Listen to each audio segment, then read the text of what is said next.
we're going to do. Oh, wait a minute. I have to introduce our gentleman here. Here's Tim Bontemps, who's joining us from Las Vegas, from the Vegas Summer League. Hello, Tim. Hello, guys. And joining us from Dallas, Texas is Timothy Band McMahon. Howdy, partners. So, guys, in the summer leagues here in the first couple of days, we've gotten a look at the top 3 draft picks, and all of them have had interesting debuts. Chet Holmgren had sort of the explosive one. He had an incredible first game, especially shooting the ball. He also struggled at times to rebound and struggled at times in the interior. It was almost exactly what I expected from Chet. He's not going to shoot that well, but he absolutely has the entire offensive package. He can create his own shot. He can put the ball on the floor. He can pass. He can move. He is very competitive. And his length defensively is just amazing. I mean, not only is he going to be difficult on the ball where he can just bother your shot, but he has the potential to be instantaneously one of the best help side shot blockers in the NBA. He's not going to have the speed that we see from Robert Williams from the Celtics, who I think is maybe the league's best help side defender when it comes to shot blocking, the way he covers ground. But his length is so incredible. He could have a similar type of effect, the way he can come in on help defense and deny balls at the rim. Rudy Gobert is more like, I'm going to stand here, you're not going to deal with me, whereas Holmgren can move around a little bit. So I thought Holmgren was pretty impressive. McMahon, I don't know what you thought of him. Yeah, I agree with all that. And I think the thing that was probably most impressive about his debut is, the shots that he's hitting. It's not like they were all just catch and shoot, right? It's not, he was creating some of those, like some of those threes, it's off the dribble. It's making some moves behind the back, coming up and shooting. And, we talked before the draft about, people in his camp, people who were with him when he's working out in Santa Barbara pre-draft, really saying, hey, this guy can create, like the Brandon Ingram comp that they were kind of trying to push. And that might be a little bit too much, but clearly at 7 foot, whatever, he does have the ability to put it off the floor, shoot off the dribble.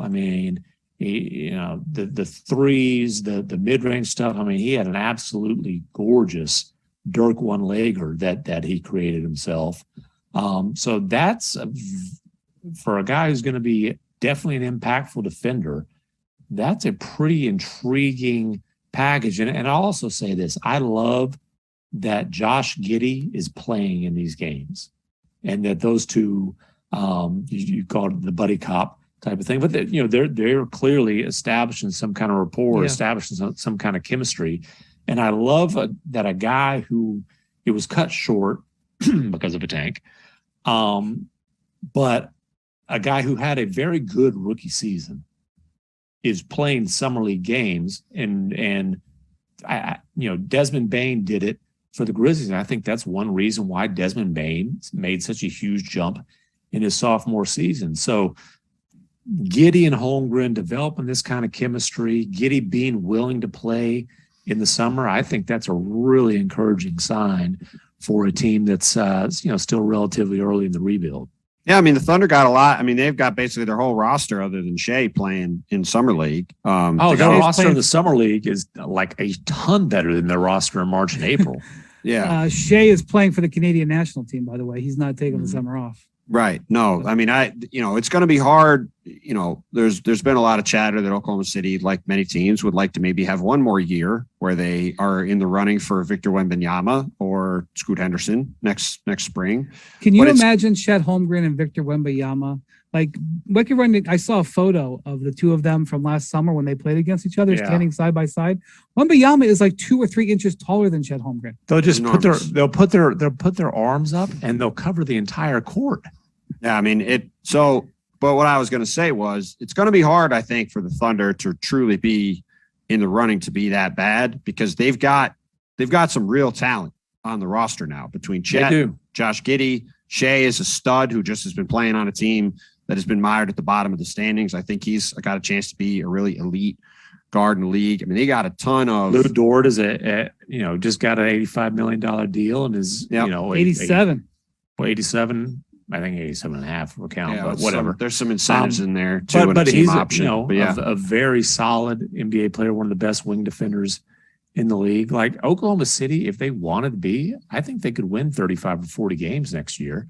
Yeah, they got to. We all know that's not what they want to do. Well, yeah, I mean, it'll be interesting to see what their approach is, because if they do really lean into playing these guys and developing again, like even with that approach, they could win enough games to kind of knock them into the middle of the lottery. So I'll be anxious to see. But to your point, there's a lot to be excited about. Chet, I thought he had the high ceiling of these prospects coming into the draft. He showed his skill set in these games this week. You know, him and Giddey are a nice fit. Shea is a stud. Like, there's a lot to be excited about if you're a Thunder fan. Bontemps, you're on the record as saying that you think Paolo Banchero will win the Rookie of the Year. The casinos to this point agree with you. And in his first game in Vegas, he definitely showed why. He has, of these top three guys, he's got the NBA body, at least closer to the NBA body than the other guys. And obviously is a modern player with size, who can handle, who can play outside, who can play inside, plays with a lot of force. And he had a not quite as explosive of a first performance as Chet, but he had an excellent first game. And I talked to a scout who had done some work on these guys, and he was saying that he felt like of the three of them, that Banchero would likely be the best player over the first 2 years. Mm-hmm. And then, years 3 to 7, there would be a chance that Chet or Jabari Smith Jr. might be better. But I think the Magic had to have been smiling a little bit with what they had in their early returns on what their number one pick was. Yeah, I mean, watching that game, as you mentioned on the other pod, on the audio pod, I was at the game last night with Jabari Smith and the Rockets playing Paolo and the Magic. And those two guys in that game were exactly what you would expect them to be. Paolo, I saw somebody compare him late in the draft process to sort of the Detroit version of Blake Griffin, the year he made the All-NBA team before he in his knee really went on him. I think that's a pretty good comp for his game. He's a very good passer. He uses his size and physicality. Like you said, he's 6'10", 250. He looks like an NBA player on the court. And he admitted after the game, he's still kind of getting his body back, because as you guys both know, during this draft process, these guys tend to kind of just sit around for a while, especially if you're one of the top couple picks in the draft.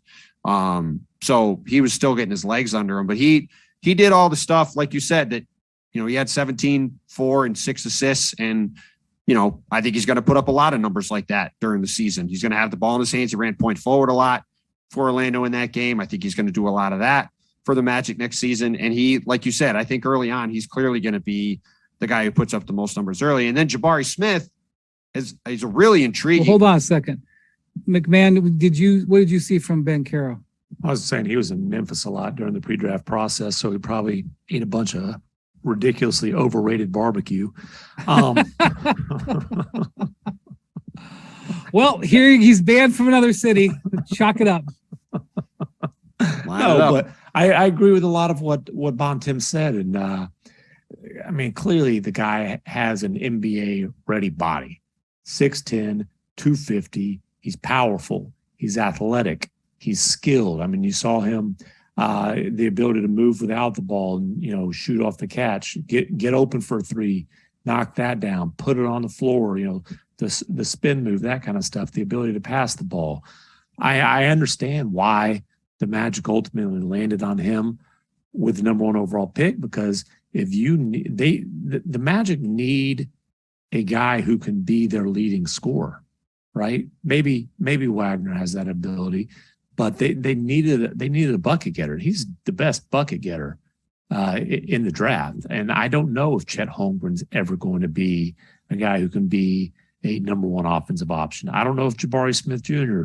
is ever going to be a guy who's going to be the number one offensive option. I think Paolo Banchero walks into the league, and at least on a rebuilding team, is that guy right away. Bontemps, you were at the game last night. Of the three, Jabari Smith had sort of the lowest impact of the top three guys. It's very, very, very early at this point. But one thing that you can tell by watching him, and if you watched him at all in college, he has the ability to get his shot off from anywhere because he's so long. He has a very high release. He's got a great shooting touch. And no, he didn't have a particularly impactful game, for the Rockets coming out of the gate. You can see why there's a lot to like in him, even though from a development standpoint, he's probably going to have a curve that is going to have to go up a little bit in the future. Yeah, I mean, look, this kid turned 19 on May 13th. It's not even 2 months ago, right? He's, if not the youngest player in the NBA next season, he's going to be one of the 2 or 3 youngest players in the NBA next season. And he looks like it. Like, he looks like a barely 19-year-old kid. And it was especially striking seeing him out there with Paolo, who looks like a 28-year-old guy, right? Like, it's going to take him time to develop and adjust to the physicality of the league. But also at the same time, you look at Jabari Smith, and I'm not saying he's going to turn into Giannis, but he has the kind of body where you could see like 5, 6, 7, 8 years down the line, he's put on 25 pounds of muscle and he looks like a totally different guy on the court. And you mentioned his shooting stroke. Like, he has this super high. I mean, I can understand why people compare him to Rashard Lewis, because he has a similar, really high release. He gets it off really fast, and it's a good looking shot. And so you combine that with a guy who's 6'10", who's got quick feet and long arms on defense. He's pretty good defensively. He's got a chance, I think, to be really good at that end of the court too. He gets used to the physicality of the game. He adds some muscle, kind of improves some of the other areas of his game. I think he's got massive upside, but it's clearly going to be one that takes a little while, especially playing on a Houston team. I mean, I was sitting with Chris Mannix last night. We were laughing about it during the game. I mean, Josh Christopher is running this G League team, and he's shooting all the time, like we see guys in the summer league do often when you have high usage guards. Then he's going to go to this Rockets team where you got Jalen Green and Kevin Porter Jr. handling the ball a lot. You got a parent Şengün who's going to have the ball a lot inside. Like, I think you're right. Yeah, I don't think he's going to lead the rookies in scoring. No, there's going to be a lot, and especially when Jabari, even in college, like the criticism of Jabari in college was that he was not always assertive enough, and he would sort of let Auburn's guards kind of take over the games, even though they weren't nearly as good as him. I could see a lot of nights for this Rockets team where he shoots 6 times, because there's a lot of guys who are going to be chucking on this team. And I think it's going to take him a while to grow into being the guy that says, give me the ball and let me go. But there's a ton. You could just see him, even in little flashes last night, even though he didn't have a great game. It's very easy to see why he was a top 3 pick and why the Rockets are very happy to get him there. I do think that playing with Şengün will be good for him, because Şengün is an outstanding passer for a big man. I mean, he's not Nikola Jokic, obviously, but he's of that ilk, right? And just in terms of the ability to pass and see the floor and the creativity with all that. So I think that's going to be a really good fit and help Jabari Smith Jr. The Rockets need to find a point guard. Kevin Porter Jr., that's a wild card. I don't think he's a full-time starting point guard. I've not talked to anybody outside of the Rockets organization who believes that he is. But I think Jabari Smith Jr., ultimately, he's going to need to play with good teammates to be great. But I can see the Rashard Lewis comparison offensively. I think the floor for him there is that he's going to be a really good floor spacing 4, and then he's got elite potential defensively. And you talk about 6'11", long arms, athletic. There's the intensity, like he cares about defense. He wants to be a great defender. And in that way, I do think he's a better fit with this Rockets core than maybe Paolo Banchero is. Although I think it's reasonable to say that Banchero's got the higher ceiling. All right, we'll be talking more about these guys as Summer League unfolds. Obviously, we have a lot more to see of them just before the end of summer. Thank you for watching the Hoop Collective, and you can listen to us wherever you get your